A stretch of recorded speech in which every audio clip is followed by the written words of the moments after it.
Hello friends, welcome to my TET class. Friends, आज हम देखने वाले हैं कोण। कोण में देखेंगे कोटि पूरक और पूरक कोण से संबंधित प्रश्नों को।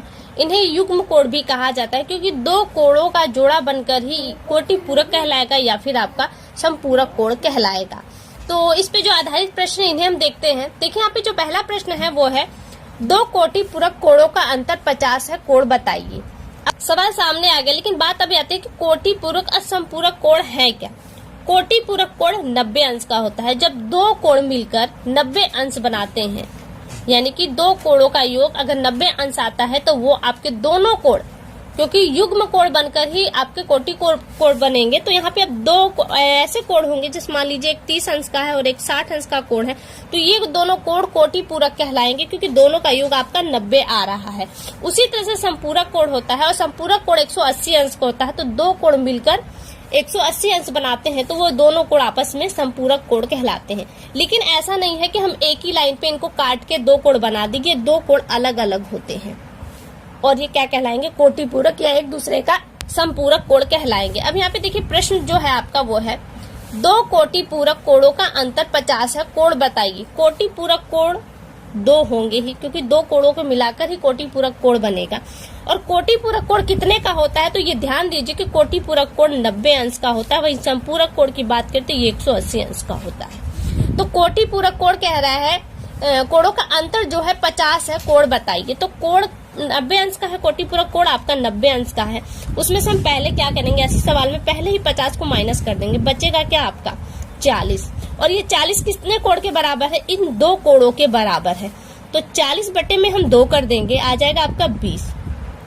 और ये जो 50 हमने यहाँ पे निकाल लिया था, इसी 20 में हम जोड़ देंगे क्योंकि दो कोण आप जो आ रहे हैं वो 20-20 के आ रहे हैं। तो यहाँ से जब हम इसे जोड़ेंगे तो आपका आ जाएगा एक कोण आपका 20 अंश का आ गया और दूसरा कोण आ गया। अब इसमें 50 आप जोड़ देंगे तो 50 2 70 अंश का हो जाएगा, यानी कि एक कोण आपका 20 अंश का है और दूसरा कोण 70 अंश का। जोड़ दीजिए, देखिए 90 आ गया ना। तो ये कोटि पूरक कोण है जिनमें इन दोनों कोणों का जो अंतर है वो 50 आप देख रहे हैं 50 ही होगा। तो ऐसे में जो पूछे, जो कहा जाए जितने का अंतर पहले उसको माइनस कर दीजिए, कोण जो बचता है उसमें फिर 2 का डिवाइड कर दीजिए, एक में इस जो आपने घटाया है पहले यहाँ पे ये 50 जैसे यहाँ पे दिया था तो इसको आप माइनस कर देंगे, यहाँ पे आपका मिल जाएगा। अब दूसरा प्रश्न देखिए। दूसरा प्रश्न है कौन सा कोण स्वयं के कोटि पूरक कोण के बराबर होगा। कौन सा पहले कोण पूछा जा रहा है आपसे, कोटि पूरक। कोटि पूरक कोण कितने का होता है, 90 अंश का होता है। कौन सा कोण स्वयं के कोटि पूरक कोण के बराबर होगा, यानी कि एक कोटि पूरक कोण है और उसका जो जोड़ा मिल रहा है वो बराबर ही होंगे। तो 90 से आप भाग, 90 को 2 ही कोण होते हैं, 2 भाग दीजिए, आपका आ गया 45। यानी कि 45 अंश का अगर कोटि पूरक कोण लेते हैं और इसका कोटि पूरक निकालेंगे तो वो भी 45 अंश ही आएगा और ये दोनों क्या है, आपस में बराबर है। प्रश्न एकदम इजी, लेकिन प्रश्न पढ़ने में टेढ़ा, समझने में थोड़ा सा टेढ़ा। स्वयं का बराबर है, बस इतना ही करना है। एक और प्रश्न देखते हैं। अगला जो प्रश्न है वो है एक कोटि पूरक कोणों में दो संबंधित 3 का अनुपात है। कोण आपको बताने हैं, दोनों कोण बताने हैं आपको।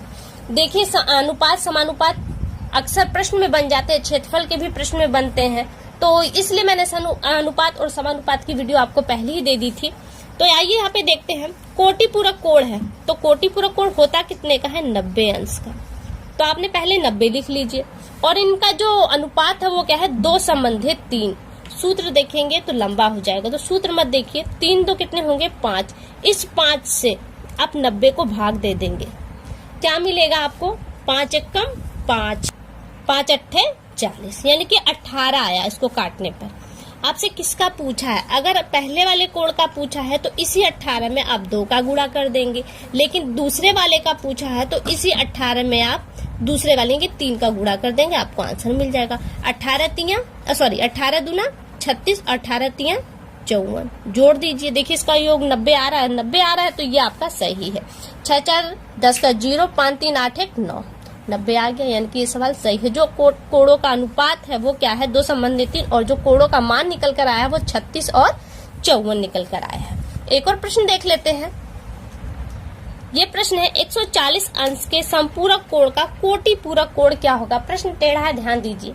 संपूरक कोण कितने का है, 180 अंश का, और कोटि पूरक कोण कितने का है, 90 अंश का। कह रहा है 140 अंश दिया है पहले ही, तो जायज सी बात है कोटि पूरक तो होगा ही नहीं, होगा क्या, संपूरक कोण होगा। और संपूरक कोण 180 का, तो कह रहा है कि 140 अंश का जो एक संपूरक कोण बन रहा है इसका युग्म आपको बताना है, और जो युग्म बनेगा वो कोटि पूरक के मान के बराबर होगा। तो उस कोटि पूरक कोण जो हमें मिलेगा भी यहाँ से, उसका हम कोटि पूरक आपसे पूछ रहा है कि क्या होगा। प्रश्न को देखिए पहले, अब यहाँ पे देखते हैं संपूरक कोण कितने का है, 180 अंश का। तो 180 माइनस 140 कर देते हैं तो आएगा 40 अंश, यानी कि इस संपूरक कोण का जो दूसरा कोण मिल रहा है वो 40 अंश का मिल रहा है। लेकिन 40 अंश कोटि पूरक वाले कोण में भी आ जाता है, तो पूछ रहा है कि इस 40 अंश का कोटि पूरक कोण आपको बताना है। तो 40 अंश कोटि पूरक जानते हैं हम 90 का होता है, तो 90 माइनस 40 कर देंगे तो कोटि पूरक जो कोण मिल रहा है वो हमें 50 अंश का मिल रहा है, और यही हमारा आंसर है। सिर्फ करना क्या है, जोड़ना है और घटाना है। किसमें क्या जोड़ना है क्या घटाना है ये आप जान ले तो कोण आपके लिए, ये तरह का जो टॉपिक है वो आपके लिए इजी हो जाएगा। तो ये रहे आपके प्रश्न। इस पे और प्रश्न है जिसे हम अगली वीडियो में देखेंगे। फिलहाल के लिए केवल इतना। अगली वीडियो में आपसे फिर मुलाकात होगी, तब तक के लिए नमस्कार।